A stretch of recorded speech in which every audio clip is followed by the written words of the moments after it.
excellent speakers for lunch today.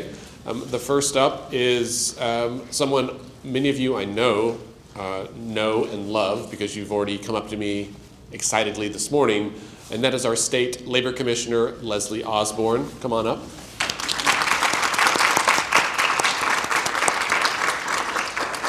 While she makes her way up here, I will share that I met Leslie in the state capitol in 2016. I remember in the hallway with my mom one day. My mom was very nervous to be there, and Leslie was coming down the stairs, and I had only been there a few times, but I interjected and was like, "Hey, can I introduce you to my mom?"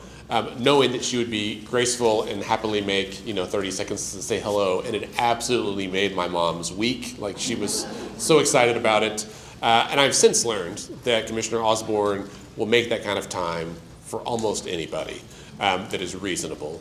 and that is, to me, a great example of what a public servant does, right? Someone who cares about our state, not just for policy reasons, but for personal reasons because of who we are. And I think she will probably share some of those stories this morning. So thank you. Okay, thank you.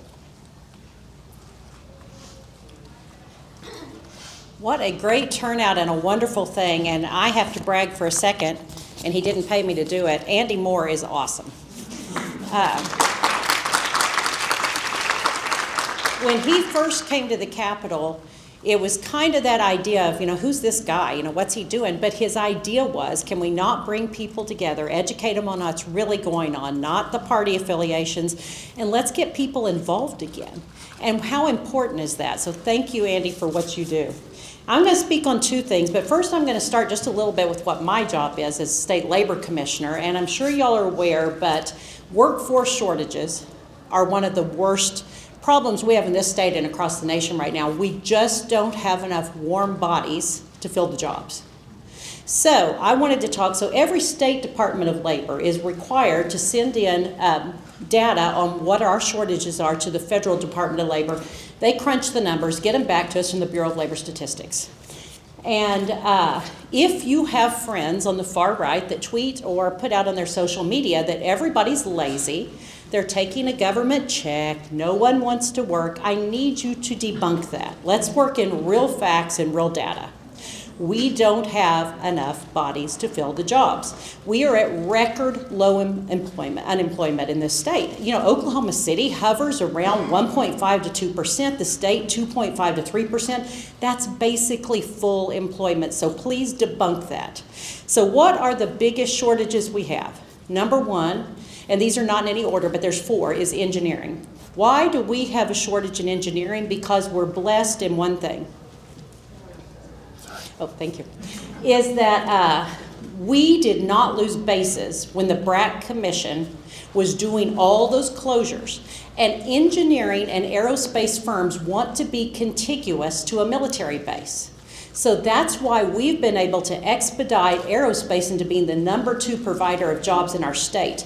And these are very lucrative jobs. These are high educational jobs. Our career tech system does wonderful, OU and OSU with their engineering departments. I went up about 3 years ago to OSU when they had redone their engineering program, and they gave me an interesting stat. And I talk a lot of times about how in labor markets we need to get away from gender stereotypes. So when I was growing up, I had never seen a male nurse. And I'd never seen a female plumber. Guys, it shouldn't matter. It should be about your ability, your work ethic, your aptitude. And so we've gotten away from a lot of that. So engineering, that year was the first year at OSU that they had graduated an equal amount of male and female engineering grads. I love that. Only 10 years before, the average was 1 female for every 9 males that graduated. So if you have a kid or know somebody that's good in science or math, be pushing them into these STEM and STEAM programs that so many schools have done. Because if you graduate from OU or OSU with an engineering degree with all of the aerospace we have here, you are guaranteed a job starting at $100,000 to $120,000 a year working for one of these firms across the state. The aerospace tax credit is one of the most successful we have in the state. For every dollar we spend on it, we get $8 in return. So just know that we're doing a lot to help on that because lots of schools over the last decade have pushed STEM and STEAM and our career tech system. So we're on the right path, but we have to keep filling those needs so that they don't feel the need to move to another state. The second is medical. This is very commensurate across every state, and it's because of COVID fatigue. After COVID, so many medical professionals said, I don't want to do this anymore. PTSD, I'm going to retire early, I'm going to go to a different career, whatever it was. That's when we saw the advent of traveling nurses and a lot of these things because we didn't have people to fill the slots. So once again, this is another thing I think the state is doing right, in that I saw that Eastern, I saw that Southwestern and OU doubled their slots this last year for new incoming students in nursing. Okay, it takes a little while to get people through that program and out in the field, but we're doing the right things to get people into that. The third one, which is near and dear to my heart, is public school teachers.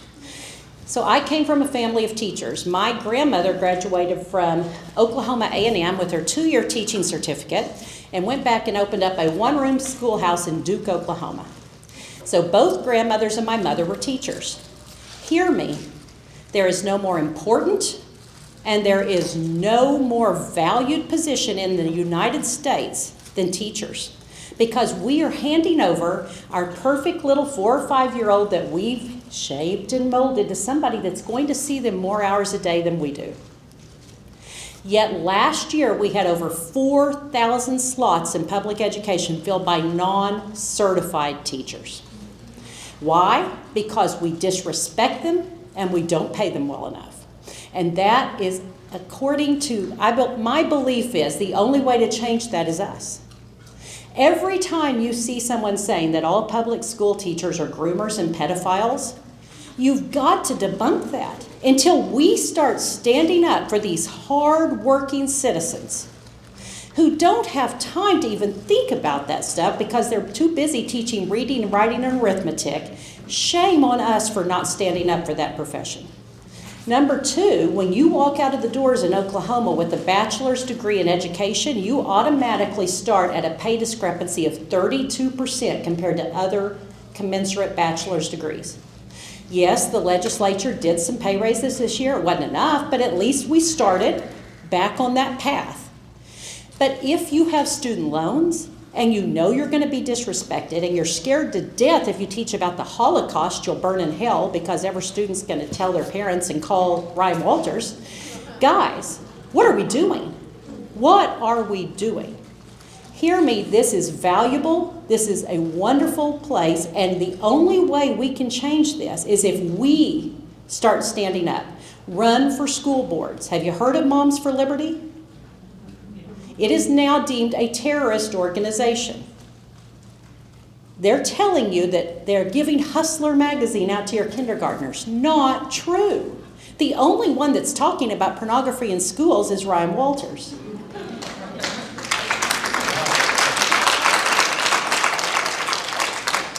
We have to be the force that gets back in and supports this, because nothing is more important than shaping the next generation. And the last one is labor shortages, which is huge in our state and across the United States. We don't have enough plumbers, we don't have enough electricians, we don't have enough carpenters. Why? So during the COVID years, we had a lot of time at the Department of Labor, so I did some deep dives because I'm a data nerd. And it became very apparent that the reason we have these shortages started during the H.W. Bush administration. Now, in his first State of the Union, he said, every kid in America is going to go to college. And it sounded beautiful and philanthropic, but it was very short-sighted because there are many lucrative jobs that do not require a college degree that are so imperative for our economy to work. So as that happened, over the next 20 years, there was a move for states across the nation to start requiring through their legislatures 4 years of science, 4 years of math, 4 years of English. There wasn't time for shop class anymore. There is a direct correlation on an axis. As shop class went away, the shortages in the trades began. So if you were not in a family of tradesmen, it may never have been on your radar that this was a possibility. So we decided to get creative at the Department of Labor, and I have a great working relationship with Sean McDaniel, the superintendent of Oklahoma City Schools. So you all may have seen that last November, they passed the biggest bond issue in state history, a $1 billion bond project. I had gone to him in the summer and said, I have an idea for you. What would you think about reinstituting shop class in every Oklahoma City school? And he said, tell me more. So I showed him the data. We looked at it. He called in the school board president, Paula, who's fabulous. By the end of that meeting, they had agreed to take to the school board to make part of their bond issue to build 6 job centers at the 6 biggest high schools in Oklahoma City. It passed, and these classes, these projects will start this summer, but the classes will start a year from August. Every one of them has committed to having shop class. We've worked with the union and non-union trade groups. We're working with the career tech system. Our hope is that the kids come in for pre-apprenticeship programs their freshman year. Their sophomore year, you're evaluating which one you may want to go into. The unions have guaranteed that they will have retired plumbers and pipe fitters come in to mentor and help the kids know, because you can read in a book what a pipe fitter does, but unless you really talk to someone, the average age of a plumber in Oklahoma is 58. The nirvana for your organization should always be 42. If the average age of your employee is 42, you're filling the slots as fast as people are retiring. So think about that, 58. In a few years, you may need to sell your car to have someone come replumb your bathroom because of supply and demand. So if we can get these kids into this, and the career tech system and the union apprenticeships and non-union apprenticeships, our hope is by their junior year, they're going half a day to these programs. By their senior year and graduation, they can be fully licensed electricians, plumbers, starting at $60,000 to $80,000 a year, no student debt, and jobs out the wazoo. It's exciting, and we hope to replicate it across the state if this works. So when you hear that no one's working on workforce, know that there are people out doing it. We're just not necessarily looking for shiny covers of the magazines to be on. We're out doing the work in the trenches. And I think it's exciting.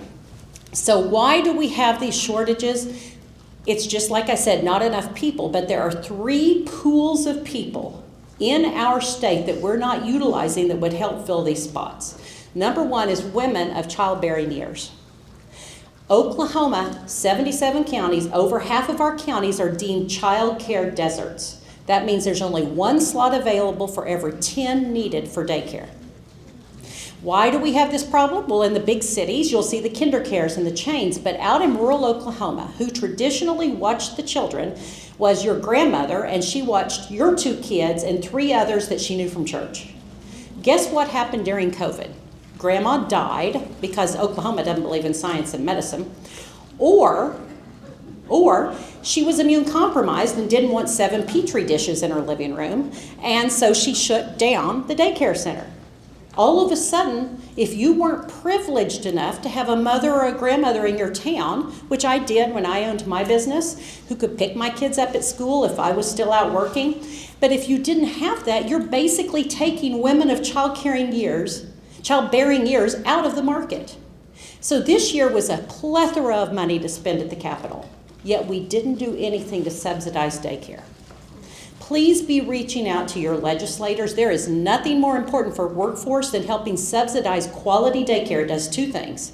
It helps women get back into the market, and it gets kids ready with quality daycare where you're not just sitting them in front of SpongeBob, you're actually teaching them things and getting them ready for their school careers. That would be a huge part of filling these slots. Second is immigrants. Now, if anyone in this room watches Tucker Carlson every night, I don't know what he's on now, I don't want to know, you've heard that Leslie must be talking about open borders, bring them in. No, I'm talking about the immigrants that are already here. They're cleaning our hotel rooms, they're cleaning houses, they're mowing lawns, but guess what? They're capable of so much more. So I'm the rare anomaly of a Republican who believes in brown Jesus. You know who I'm talking about? Brown Jesus with the long hair and the dress and the sandals, who actually said we should be kind and help those that need a helping hand, right? Now, a lot of my friends worship white Republican Jesus, who Trump said that, every immigrant's a rapist or a murderer. Wrong and wrong. Shame on us for not doing everything we can to help the people. So I'm going to tell you about a lady that I met named Nercy. Nercy, about 15 years ago, walked across the border from Guatemala, pregnant and with a baby on her hip. Her husband had been killed in a civil war. and she wanted a better life for her children. We don't have a good pathway to citizenship because that's federal law, and both political parties use it as a political fundraising tool instead of really fixing the problem. She cleans houses in Oklahoma City. She has not become a citizen because there hasn't been a pathway. I heard about her and took her to meet Michael Brooks, a senator who does wonderful things in immigration law. And we're watching to see if there's ever an opportunity. She has put both of those children through college. They are tax-paying citizens of the United States, but we can't get her citizenship. She pays in taxes with a fake social. And how does that help her? Not at all. But it gets her in the door for a job, and it helps shore up our Social Security system. Why should we hate NARCY? Aren't we supposed to help the NARCYs of the world? Shame on us. These people could be filling the slots. We would be changing their trajectory and helping our shortages. And the third pool that we are not utilizing is the justice involved. So if you are not aware, 25% of people in Oklahoma have a felony conviction. 1 in 9 have a felony or misdemeanor. Yet there are so many professions and jobs and workplaces that will not take anyone with a justice-involved background. Guys, we have a whole pool of people there. And I'm going to give you a beautiful example. I don't know if you've ever heard of Freymiller Trucking, but it's based here in Oklahoma, highly successful. And Don Freymiller, lovely gentleman, and he heard me speak and give this speech at the Downtown Rotary. And he came up and he said, "My God, what you're telling is true. During COVID, I was getting ready to shut the doors of our business. I couldn't find enough CDL drivers." And that kind of goes in with that same shortage with the trades, horrible shortage in CDL. And he said someone at his church that he had mentioned it to said, "Wait a minute, did you know that when Joe Albaugh was the head of DOC that he had really started a lot of these programs at different prisons for work so that when you got out you had a training?" So at Joseph Harp it may be plumbing programs, at Mabel Bassett coding and cosmetology. He said nobody's utilizing the Union City Correctional Facility, which is right to the west of Oklahoma City. It's a minimum medium. Why don't you go out there and ask if they'd be interested in CDL? He did. It was beautiful. It worked. Now every single person at that facility that wants to can get their CDL before they are released to society. He has guaranteed every one of them a job. Every one of them. Now, how does he get around safety sensitive? Because we all know that a lot of people that are incarcerated may have a problem with some type of substance. And talk about driving a big 18-wheeler down the road. Well, in most jobs, they would do like a random once-a-month drug check. He does 3 a week.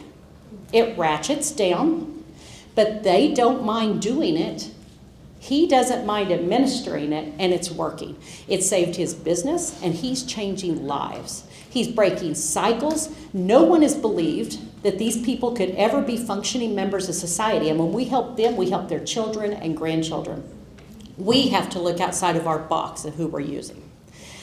Now I want to talk about civility for a minute. So I was in the legislature. Prior to that, I had my own business selling an agricultural sales business, selling heavy-duty truck parts.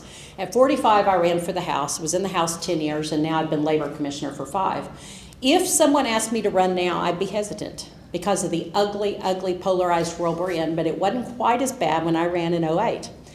And we have gone so far in the wrong direction. When I came in, we were very close in numbers of Democrat, Republicans, so we had to work together in the Oklahoma legislature. We had to find consensus. We had to work across party lines. We found good solutions in the middle. But anytime you get to a supermajority of every party, it does not work because somebody's disenfranchised.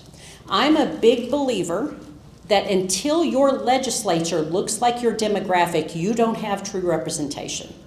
Now, if you're not aware, women are half the population. When I came into the legislature in 08, I was one of 11 women out of 149 legislators.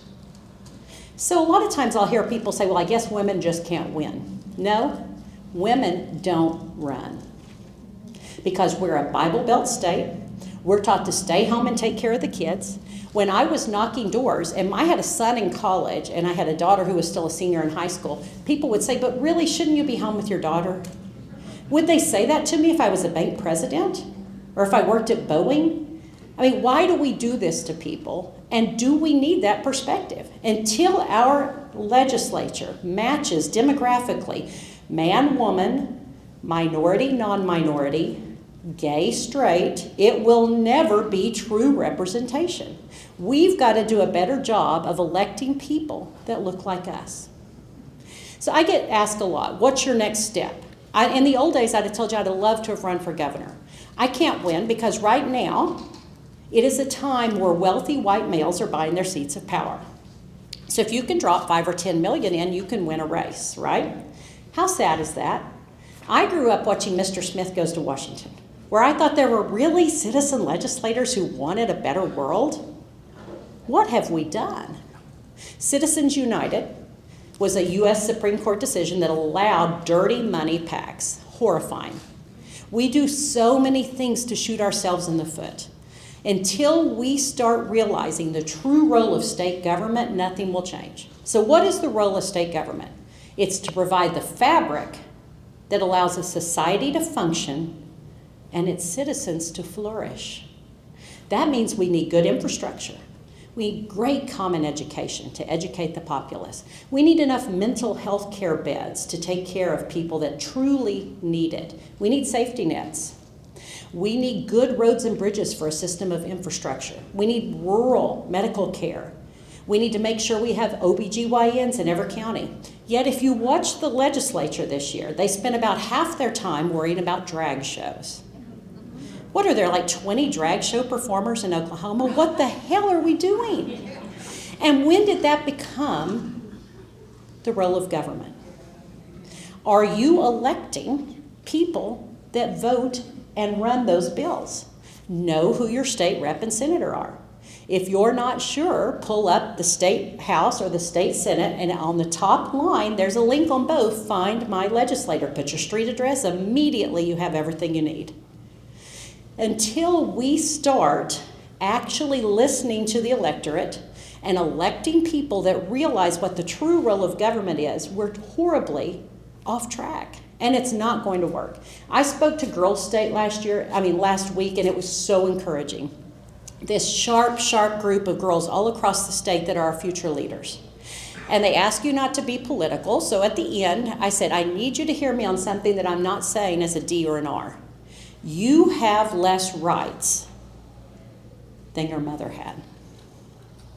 Are you aware that ERA never passed and we truly don't have constitutional protections? You need to be the change. I'm not telling you how to vote, but I'm telling you to vote. Until we get that younger generation, the 30 and under, who don't care.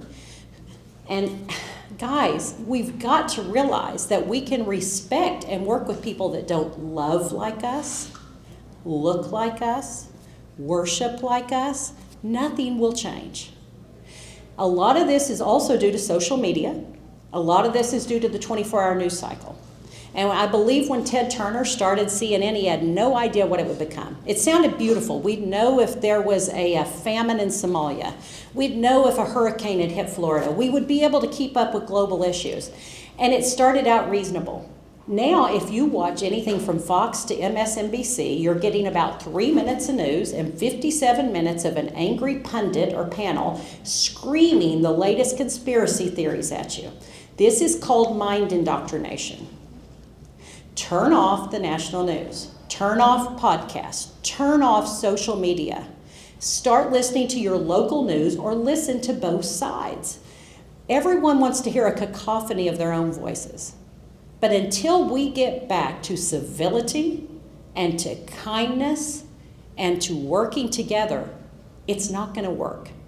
So join me in turning off the national news, getting back to being kind, it's not a bad thing, working across the aisle and electing people that realize what the true role of government is. Thank you for letting me speak.